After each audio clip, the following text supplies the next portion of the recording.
gusto niyo rin po bang matutunan kung paano gumawa ng soft pumpkin bread? Panoorin niyo po itong video na to at papakita ko po sa inyo kung paano ko siya ginagawa. Let's go! So ayun, dahil nag-crave yung amo ko ng pumpkin bread at nag-request siya sa akin na igawa ko siya, kaya eto, hinanda ko na yung mga ingredients. So meron akong pumpkin dito na dinurog ko na. In-steam ko muna siya bago ko siya dinurog, 150 gram. Tapos warm milk na 152 gram. Instant yeast na 3 gram. Salt na 4 grams. Brown sugar na 30 grams at saka melted unsalted butter na 45 grams. Syempre, ang ating flour, strong flour po ang gamit ko. Kailangan ko ng 350 grams. And then, ipe-prepare ko muna yung 350 gram na strong flour. After nyan, isa-set aside ko muna. And then, isusunod ko namang i-prepare yung pumpkin and milk. Dapat maligamgam pa rin ang temperature ng ating milk tsaka pumpkin. Ayan, nilagay ko na yung warm milk dun sa pumpkin.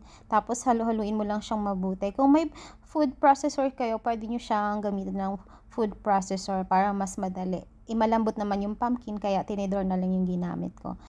Tapos, i-prepare na natin ang ating dried ingredients. So, ganito ginagawa ko sa flour. Naglalagay ako ng 3 butas para dyan ko ilalagay yung brown sugar, yeast, at saka salt. Actually, ang recipe talaga na to is dapat sugar cane. Kung wala naman kayong sugar cane, pwede rin namang brown sugar. Wala akong available na sugar cane, kaya brown sugar yung nilagay ko, yung dark brown sugar. So, ayan, nilagay ko na yung mga dried ingredients. Ang ginagawa ko, hinahalo-halo ko muna siyang mabuti. Mini-make sure ko na well combine yung ating mga dry ingredients bago ko ilagay ang ating wet ingredients na milk and pumpkin. Tapos, hahaluin ko lang siya ng konti gamit ang spatula bago ko siya isalang sa mixer. Para hindi magtalsikan mamaya yung mga bread flour once na isinalang ko na siya sa mixer. Tapos, inon ko na yung mixer. Naka-level number 2 lang muna yung speed for at least 2 minutes para lang mag-combine yung ating wet tsaka dry ingredient. Tapos, pag ganito na yung itsura ng aking dough, nag-higher speed na ako. 7 or 8 yung speed ng aking mixer. Tapos, i-mix ko siya ng 5 to 6 minutes. After 6 minutes, so okay na to. So, tatanggalin ko na siya ngayon. Pero, ibabalik ko pa rin yung mixing tools kasi nga gagamitin ko pa siya mamaya. So, eto na ang itsura ng ating dough. I-scrape ko lang siya, tatanggalin ko siya sa mixing bowl para i-form into a ball.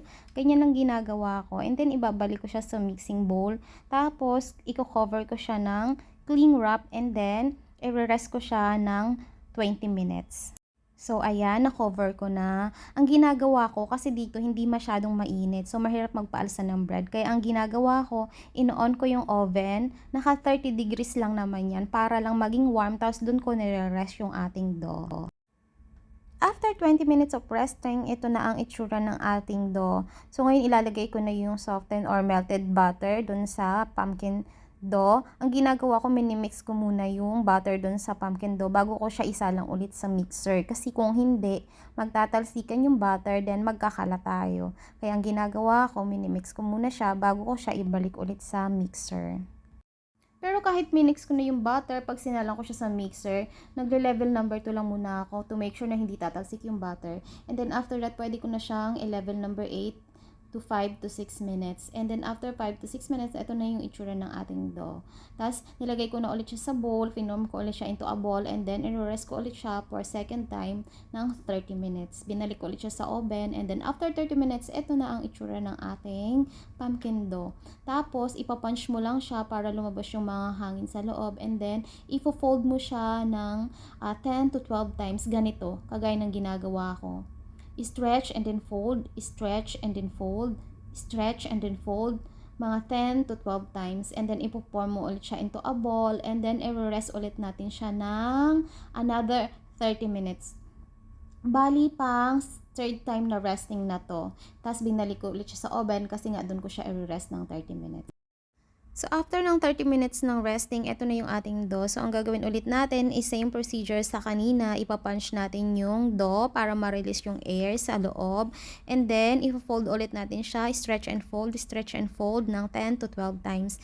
So, ginagawa ko to ng 3 beses. 3 times ko siyang nire-rest ng 30 minutes. Yung pangatlong resting, yun na yung itetest natin siya kung pwede na siya for baking or molding. So, ganito ginagawa ko. Tinetest ko siya, in-stretch ko siya. Pag hindi na siya madaling mapunit, kagaya nito, so, ibig sabihin, ready na siya for molding. And then, imo-mold na natin siya. Nag-ready na ako ng timbangan kasi i-divide natin siya into 16 pieces. Bali, yung isang piraso, tumitimbang siya ng 45 to 46 gram. Ganyan. So, ang ginagawa ko, hinahati ko muna siya lahat. Dinidivide ko and then, tinatakpan ko ng cling wrap yung iba para hindi siya mag-dry. Tapos, eto, mag-start na akong mag-mold. Ganito lang siya. Stretch and fold lang din hanggang sa ma-form siya into a ball. Ganyan. Yan, ganyan lang ginagawa ko. Paulit-ulit. Bali, maglagay din pala kayo ng konting oil sa kamay para hindi dumikit yung dough. Sobrang favorite ng amo ko. Lagi niya itong nire-request sa akin every Friday. Kasi Saturday may activity siya, exercise with friends. Nagbabaon siya nito. Tapos lahat sila ng friend niya, ito yung ginagawang breakfast. Plain lang naman siya, pero malasa. Masarap siya. Tsaka healthy din kasi 'di ba may pumpkin. Yun yung ginamit kong flavoring tsaka coloring sa kanya. Kaya ang ganda ng kulay niya dahil sa pumpkin. Actually, sa YouTube ko lang napanood tong yung recipe na to. Actually, nag-try ako ng mga 3 beses bago ko siya na-perfect. So, ayan, tapos ko na siyang i-mold. And then, ang gagawin natin is i-cover ko siya ng cling wrap and then i-rest ko ulit siya ng 20 minutes. After 20 minutes ng resting, eto na yung itsura ng ating pumpkin dough. Umalsa na siya ng konti. Pero, kailangan ko ulit siyang i-stretch and fold, kagaya ng ginawa ko kanina sa umpisa, nung pagmumold ko. Ganyan, 10 to 12 times ulit.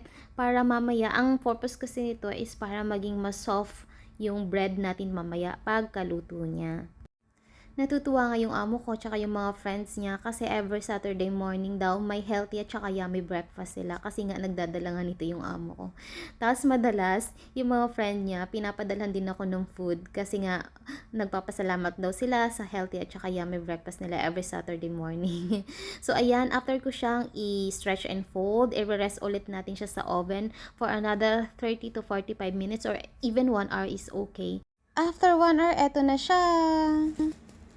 Taran!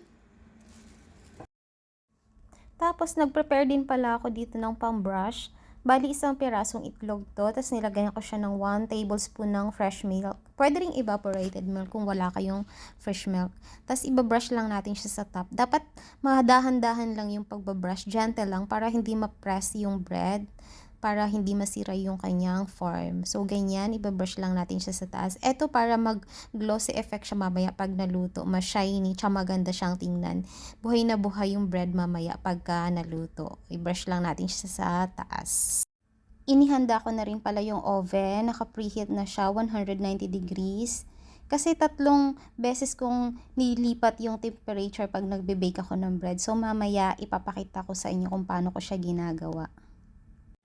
Tapos ko na siyang i-brush lahat. So, ibe-bake ko na siya sa oven na naka-preheated. Bali, 3 beses ko kasing binabago yung oven temperature pag nagbe-bake ako. Una, 190 degrees for 3 minutes. Then, after 3 minutes, ilo-lower ko yung oven temperature to 150 degrees. Tapos, i-continue ko lang siya ng pagbe-bake up to 5 minutes. After 5 minutes, ilo-lower ko ulit siya to 140 degrees for another 5 minutes. And then, after 5 minutes na 140 degrees, tino-turn around ko yung baking pan para lang maging pantay yung kulay niya mamaya pagkatapos. So, ganyan. Mag-ingat lang din kasi sobrang init ng oven. Dapat pagbukas mo sa kanya, malayo ka dun sa mismong oven para hindi mapunta sa'yo yung init. And then, i-continue ko siya ng 5 minutes pero ilo-lower ko ulit siya ng 130 degrees ang temperature ng oven for 5 to 10 minutes. Depende yun sa inyo kung gaano ka-toasted yung top na gusto nyong ma-achieve. Ako kasi kadalasan, kino-continue ko siya 130 degrees to 10 minutes. Mas maganda kasi yung naging kulay ng bread pag kinontinue mo siya up to 10 minutes.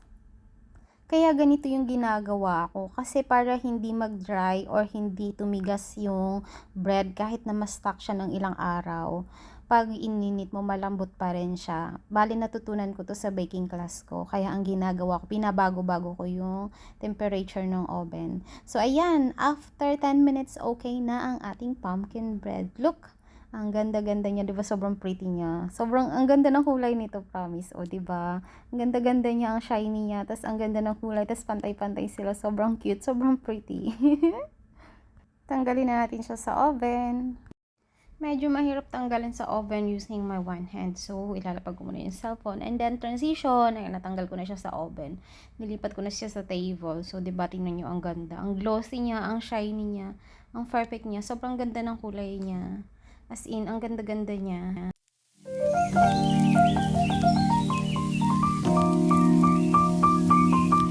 Ayan. So, tatanggalin natin siya sa dito kasi pag pinabayaan natin siyang mag-stay dito, magmo-moist yung ano niya, yung ilalim. Transfer ko lang siya dito. Ano, lingkit. Ayan. O, diba? Kasi pag di mo siya tinanggal, nagtutubig kasi to. So, magmo-moist yung ilalim. Ang sobrang soft. Request to ng amo kasi niya. Pumpkin bread with love. Dapat kasi pag nagbe-bake with love daw kasi para masarap. Dito tayo sa saan ba? Saan part? dito. Eto. Wow, sobrang lambot. Oh my God. Ang lambot. Ang init. Mainit pa siya. Pero sobrang lambot niya, oh. It's so soft. Ang cute. Natuwa ako. So, ayun, ready na ang pumpkin bread para sa amo ko na babaunin niya for Saturday morning.